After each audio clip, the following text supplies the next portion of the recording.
Bom dia, Pedro Cruz e Rogério Nogueira. Muito obrigado por terem aceitado o meu convite. Bom Pedro, dia. eu começava por si, perguntar-lhe como é que um gestor com carreira internacional se lembra um dia de começar a investir em novas empresas?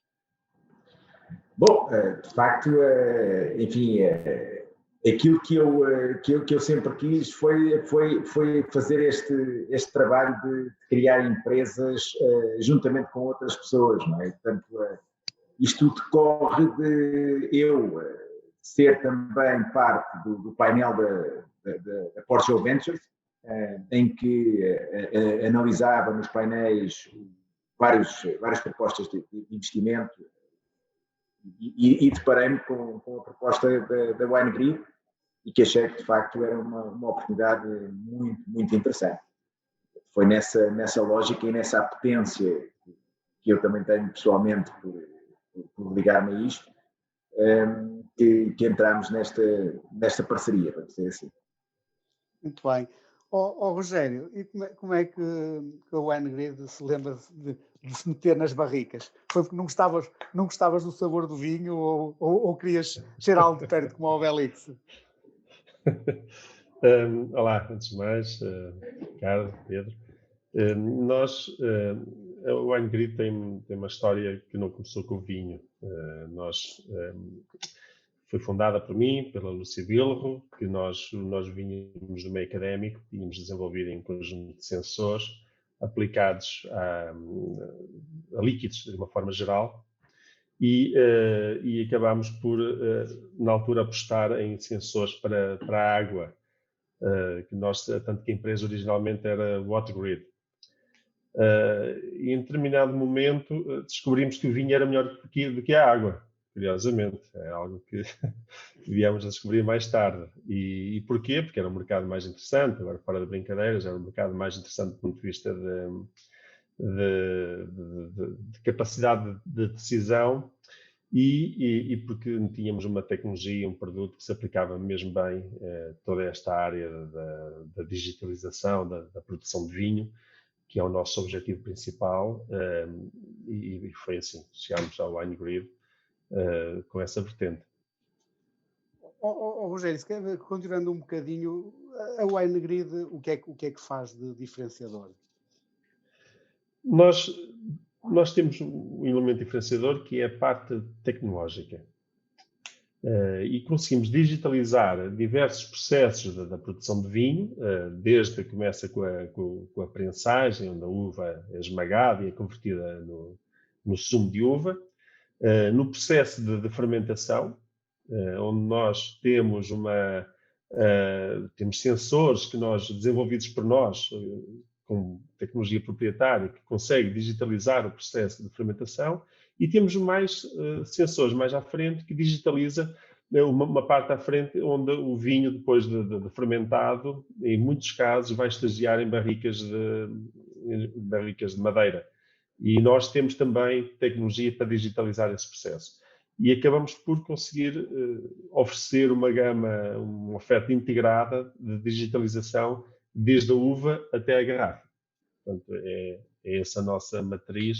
Então, sendo um pouquinho mais concreto, conseguimos que um processo altamente tradicional, já milenar, que é feito ainda de forma muito manual, possa passar a ser de forma digital, mantendo ainda a matriz criativa do enólogo. Ou seja, o enólogo continua a ser o criador da obra, não é? Da sua obra, do vinho, e nós estamos a dar uma ferramenta ao enólogo que permita que ele consiga criar da forma que idealizou. Eu costumo brincar um pouco com isto, é o mesmo que o AutoCAD veio trazer à engenharia civil, à arquitetura. Dizer, é uma ferramenta que permite ao enólogo fazer o vinho da forma que desenhou. Muito bem. Pedro, o Pedro tem uma carreira longa internacional. Imagino que ao longo da sua vida foi vendo muitas empresas, muitas delas relacionadas com a sua atividade, mas se calhar até outras que nasciam. O que é que tem visto pelo mundo de diferente e de inovador nos últimos anos? Eu de facto tive, e até noutros investimentos que faço, ligado a outras startups, quer dedicaram e a desenvolver-se na Europa e no Brasil, onde eu tenho uma ligação maior, e portanto aquilo que eu vejo a desenvolver-se muito são de facto as fintechs como meios de pagamento, de certa forma motivadas pela revolução dos meios de pagamento que ocorreu pelas Alipays na China, e portanto nós já vemos um grande passo no sentido da substituição dos meios físicos de pagamento. Não estou sequer ir tão longe como as criptomoedas, estou a falar de apps de pagamento integrados, de wallets proprietárias de determinados contextos. E, por outro lado, também existe um outro fenómeno ligado à parte da cibersegurança que está muito desenvolvido. Eu, particularmente, não estou muito ligado a esse, mas existe um terceiro, onde estamos também a procurar oportunidades, que tem a ver com a parte logística, na parte da otimização das rotas de entrega, sobretudo a parte final dessa área, porque, como tem vindo a acontecer e que a pandemia trouxe de forma evidente, existe todo um mundo online que tem que depois ter um deployment físico, tem que haver uma entrega física porta a porta, consumidor a consumidor, ou de outra forma qualquer, e portanto a otimização desse processo por meios digitais, de georreferenciação, de melhoria das rotas, por exemplo, com o trânsito, é uma área muito relevante, talvez não tanto em Portugal, que tem escalas pequenas, mas para cidades com muita população e muito trânsito, traz benefícios absolutamente fantásticos. Portanto, essas são áreas que eu olho com muita atenção, tal como olhei para a WineGrid no momento, e lembro-me que estava na Grécia, no preciso momento, estive a fazer a avaliação da WineGrid, estava a trabalhar lá, e de facto aquilo que o Rogério mencionou, que é a ferramenta, dar um instrumento aos enólogos que lhes permita criar aquilo que eles querem criar, mas que de facto aconteça o controle daquilo que eles quiseram fazer, e esse é um aspecto absolutamente crítico, que consigam fazer em simultâneo de controle em vários processos que estejam a acontecer ao mesmo tempo, é uma coisa absolutamente única. Um outro benefício que inicialmente não tinha sido tão considerado, mas que é muito valorizado pelos clientes, é a capacidade que eu tenho, enquanto, por exemplo, CFO de uma grande vinícola, de saber qual é o estoque que eu tenho, porque era uma variável que qualquer pessoa responsável por essas empresas não tinha. Portanto, eles faziam as coisas mais ou menos por aproximação, e a aproximação podia ser relativamente má. Portanto, eles passam a ter isso com uma acuidade que não era possível. E depois, a capacidade de expansão desta ideia a nível global. A oportunidade da WineGrid é uma oportunidade global. Eu enquanto investidor, não olho para oportunidades que sejam locais. Porque acho que no mundo de hoje isso já não faz sentido. E a WineGrid tem, de facto, esta capacidade, que é aquilo que já está a ser começado a ser vivido, que é ser uma empresa global, uma ideia global que se aplica em qualquer sítio do mundo com a mesma relevância e com a mesma atratividade. Muito bem. Rogério, o setor do vinho, tu há bocadinho dizias que é milenar e tradicional, também é muito inovador, mas de qualquer maneira não deve ser fácil entrar. Ou seja, estamos a falar de empresas, algumas delas têm gerações e que já têm fornecedores estabilizados e, portanto, e que devem ter uma preocupação legítima em meter algo de novo, porque o de novo pode ser muito bom, mas também pode ser mau. Como é que vocês conseguiram entrar da forma que entraram em tantos clientes pelo mundo? É fácil. Quando há um problema para ser resolvido, é mais fácil entrar, por muito centenário e que um processo seja. Quando apresentamos algo que vá facilitar aquilo que se faz e vai introduzir melhorias na qualidade, na eficiência do processo, tenha o nosso interlocutor a capacidade de o ver, não é? E por isso eu diria que quando se introduz uma inovação em qualquer lado, temos sempre vários tipos de recepção. Temos os early adopters, que são logo imediatamente ávidos de ter uma nova abordagem. Há aqueles, os followers, não é? E depois há outros que nunca na vida vão ser os últimos mesmo, quando já toda a gente está a fazer daquela forma. É uma inevitabilidade, porque não há outra forma de ir. E nós temos tido um misto entre clientes de renome internacional que vêm ter connosco, porque nós começámos a receber alguns prémios de inovação do setor, portanto começámos a ter alguma visibilidade e próprio conversa boca a boca entre nesses fóruns, começámos a ter as próprias empresas virem ter connosco e dizer, nós precisamos de digitalizar isto realmente perdemos imenso tempo a tirar amostras, é um processo que ocupa bastante tempo e que não nos está a trazer valor e acaba por haver essa recepção. Mas também não nego que há outros que dizem, já faço vinho há 40 anos, porque é que vou alterar isso? Isso temos sempre, mas não há uma única indústria que não tenha isso. Mas eu posso dizer que, se calhar há 3 anos, quando introduzimos estes conceitos, havia mais dificuldade em aceitar, mesmo a questão da cloud e ver as coisas na cloud. Agora é muito tranquilo o processo porque as pessoas, agora ainda por cima em ambiente de pandemia que nós tivemos, as pessoas percebem uma mais-valia de ter tudo digitalizado e de poder ter a sua informação na palma da mão, no telemóvel, e cada vez vai ser mais fácil. Estamos a testemunhar um ambiente de transição e para nós é um prazer termos sido os primeiros a lançar esta abordagem e agora estamos a ver todo um setor avançar para esta digitalização em diversos aspectos.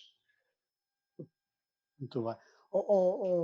Pedro, o Pedro é aquilo que se designa normalmente por um investidor informal em capital de risco, um business angel, e portanto, alguém que tem uma experiência empresarial longa e que depois transmite, não só investe, mas também investe o seu conhecimento, o seu tempo, os seus contactos nas empresas. O que é que o Pedro acha que traz diferente, no seu caso e no fundo na figura que representa, na relação com uma empresa de, por exemplo, um venture capital normal?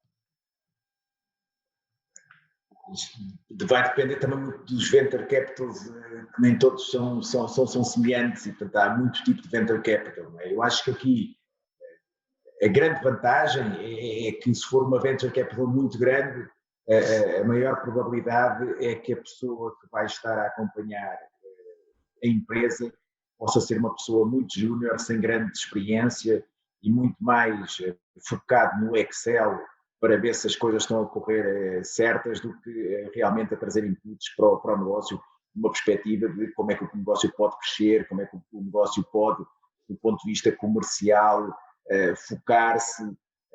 Enfim, é esse que eu penso que é uma mais-valia que uma pessoa como eu, em detrimento do venture capital estruturado, possa trazer.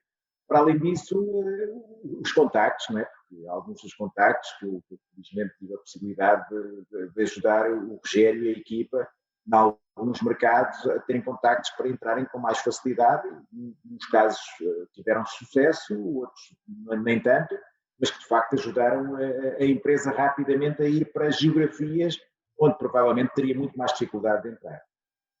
Também tem a ver com o facto de eu próprio, a minha experiência ela é muito internacional, porque eu passei grande parte da minha carreira quer na Europa, quer na América Latina, quer na Ásia, portanto tenho muitos contactos nesses mercados e portanto consegui ajudar a empresa nessa área. Mas acho que a parte mais comum poderá ser toda a área mais comercial, mais pragmática, de não estar apenas tão a olhar para o produto e para a inovação, que é altamente relevante, mas como é que nós conseguimos pegar nesta inovação fantástica e angariarmos uma base de clientes suficientemente ampla para que realmente depois a ideia comece a cascadear para aqueles que não são tão early adopters, como o Rogério mencionou, e, portanto, conseguirmos encontrar em cada geografia uma bandeira para a WineGrid, naqueles que são reconhecidos nessa geografia como sendo pioneiros, como sendo líderes.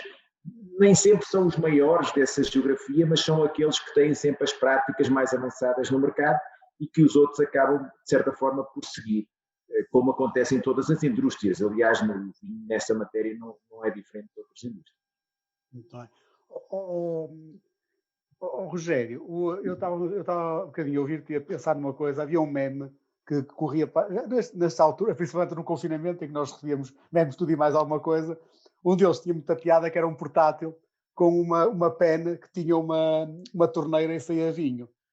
E eu chego a uma altura, quando nós começamos a ver as inovações todas e a aceleração de inovação que houve nos últimos tempos, que eu já começo a achar que mais vale não rir de nada, porque sabe-se lá.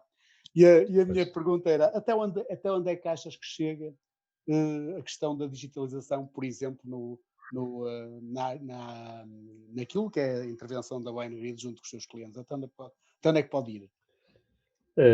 Olha, Ricardo, eu antes de responder essa pergunta, eu gostava de subscrever tudo aquilo que o Pedro disse, do ponto de vista do papel que o Business Angel tem numa empresa em oposição a um Venture Capital, numa fase inicial da empresa, que é relevante.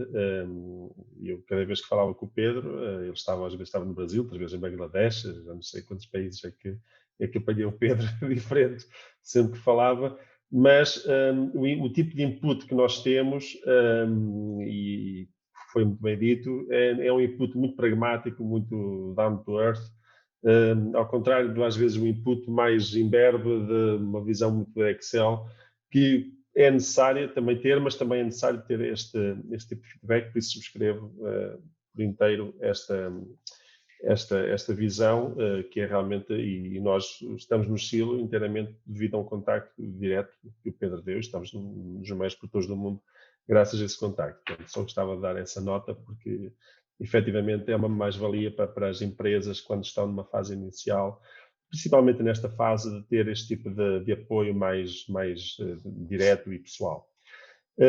Sobre o papel da digitalização, eu espero bem nunca ver vinho tirado de uma pena de um telemóvel, deve ser uma porcaria do vinho, que nós esperemos nunca chegar a esse ponto, e espero não contribuir para isso. Eu acho que estou a contribuir para bom vinho de qualidade. Agora, o que é que a digitalização não altera nada, não é? Nós estamos apenas a dar uma ferramenta, estamos a tornar os dados mais acessíveis. E estamos a permitir outra coisa, que é, nós com os modelos que estamos a trabalhar, nós conseguimos prever antecipadamente o que é que está a acontecer, porque é uma arte fazer vinho, mas é uma arte cada vez mais conhecida do ponto de vista de previsão da evolução do processo. Sabe o enólogo o que é que está a fazer e consegue antecipar alguns aspectos. E por isso, esta digitalização aliada a processos já algoritmos mais avançados que ajudem a antecipar problemas, permite que o enólogo, uma vez mais, leve a uva ao seu potencial máximo. Porque isto foi medido por um enólogo muito famoso, português, bastante famoso, que é a qualidade máxima que um vinho pode ter é dada pela uva. Não há volta a dar. A uva dá o potencial máximo que aquele vinho pode chegar.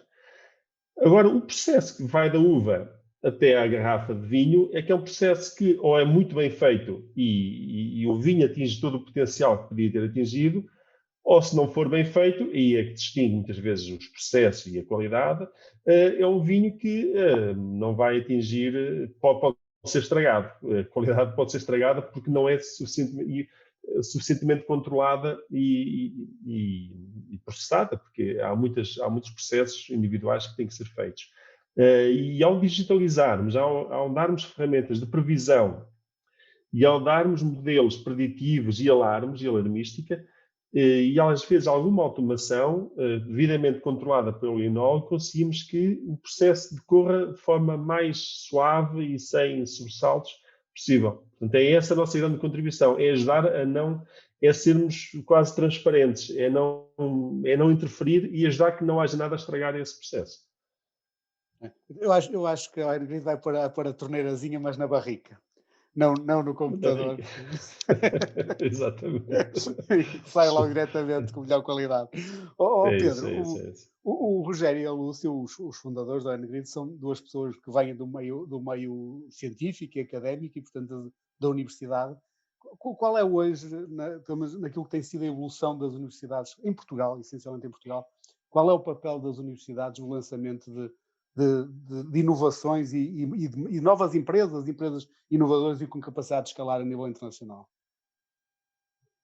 Eu começo por dizer, enfim, eu realmente tive o privilégio de estar numa universidade que tem isso no seu core, que é a Universidade de Stanford, e portanto a grande parte dos meus contactos e grande parte desta abordagem da entrepreneurship vem do privilégio que eu tive de poder estar em Stanford durante uma boa temporada, a perceber e a tentar, de facto, aprender um bocadinho aquilo que se faz, que é fundamentalmente uma lógica mais atitudinal do que propriamente se essa universidade ensina melhor ou pior que as outras, apesar dos professores serem excelentes, não é esse tal caso. Aquilo que eu vejo em Portugal, por contraponto a esse extremo, é de facto que as universidades estão a movimentar-se muito nessa direção.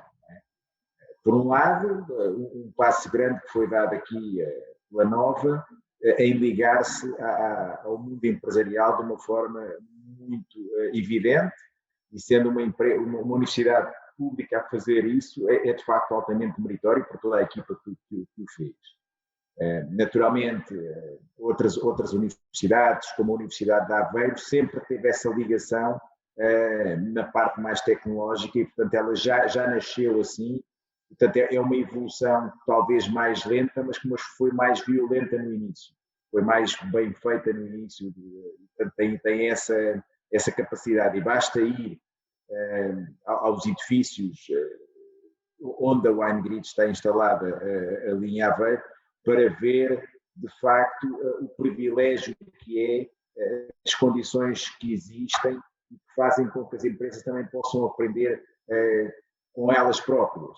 Enfim, faz muito lembrar as excelentes práticas que se vê na zona de São Francisco, em Palo Alto, toda aquela região, onde vi também excelentes exemplos, que é o Cubo em São Paulo, que é uma parceria entre o Itaú e a Redpoint, que é uma grande venture capital, que levantou o Netflix, e que eu visitei várias vezes em São Paulo, aliás tenho ótimas relações com eles e onde tiro grandes ideias, e é de facto um sítio onde eles têm, só naquele edifício tem umas 80 ou 90 empresas em estágio de incubação a serem desenvolvidas, com condições muito, muito boas, que é aquilo que existe no caso da Aveiro, que também conheço, onde de facto são dadas condições, onde as empresas têm o apoio legal de base, onde têm condições físicas, enfim, no caso da WineGrid, tiveram até o privilégio que havia condições específicas, precisávamos de 2 pisos de altura, tudo isso foi feito. Portanto, eu acho que hoje temos condições, eu às vezes digo a brincar ao Rogério, quer dizer, um negócio destes era para ser feito num barracão, essa é que é a lógica de criar negócios na garagem, e as condições que hoje temos são felizmente muito melhores e permitem às empresas que já tenham esse meio caminho feito. E portanto eu vejo isso. Eu não conheço tanto as universidades do Porto, mas sei, por exemplo, que a Universidade do Minho tem essa parceria muito, muito bem feita e tem, sobretudo, na parte de inovação tecnológica, onde eu lidei mais fortemente na área, por exemplo, da investigação sobre bactérias e na área dos polímeros. A Universidade do Vinho fez um trabalho, e by the way, também a Universidade do Porto, na parte das bactérias, também nos ajudou bastante. Portanto, são escolas que eu vejo a avaliarem tanto, mas ao mesmo tempo, ainda hoje se deparam com outras escolas que eu não vou nomear, onde se assiste ainda a uma alienação do papel que as escolas têm que ter na ligação entre as escolas, as universidades e o mundo empresarial, em que se nós, por exemplo, queremos ir à procura de um determinado tipo de profissionais com características de formação de skills específicas, temos que ser nós a ir bater à porta da escola, a pedir à escola que nos arranje uma sessão para podermos falar com potenciais candidatos, em que a escola ainda não deu o passo para perceber que se calhar a própria escola pode ajudar nessa promoção. E fazer fóruns onde convida empresas que potencialmente possam empregar aqueles alunos e de facto promover essa ponte. Portanto, eu acho que temos escolas, quer dizer, universidades que estão ainda em estadios que já não seriam tão compatíveis, mas que eu penso que também com a própria contacto com as empresas, penso que essa ponte será feita a breve prazo. Mas universidades como a de Aveiro, por exemplo, eu acho que estão num nível muito elevado, mas sempre o estiveram. Portanto, não penso que seja uma inovação recente. O Rogério diz que saberá mais que eu, mas eu acho que tem a ver com a própria idiosincrasia quase da universidade na sua gênese, mas que funciona muito bem e basta ver a quantidade de empresas que estão ali naquele espaço onde a WineKit está.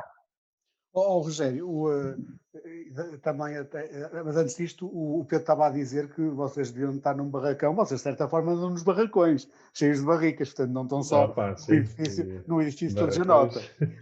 Exatamente. Olha, mas agora falando a sério e fazia... Por acaso começámos numa pequena salinha muito pequenina, que não podemos chamar barracão, mas na universidade chamávamos galinheiros. Era o que se chamava os galinheiros. Não estamos muito longe do barracão. Mas também agora também chamar barracão às localizações dos vossos clientes também é um... já não é mau, não é mau. E há uns barracões muito giros. E há uns barracões que tu depois também era bom de luxo, falar. De luxo. Que de barracões não tem nada. Rogério, mas falando sério um bocadinho até naquilo que o Pedro dizia, porque tu e a Lúcia têm toda uma experiência que vem desde alunos, a investigadores, a professores na universidade. Como é que tu tens visto ao longo dos anos a evolução das universidades, principalmente nesta relação com o mercado e com as empresas?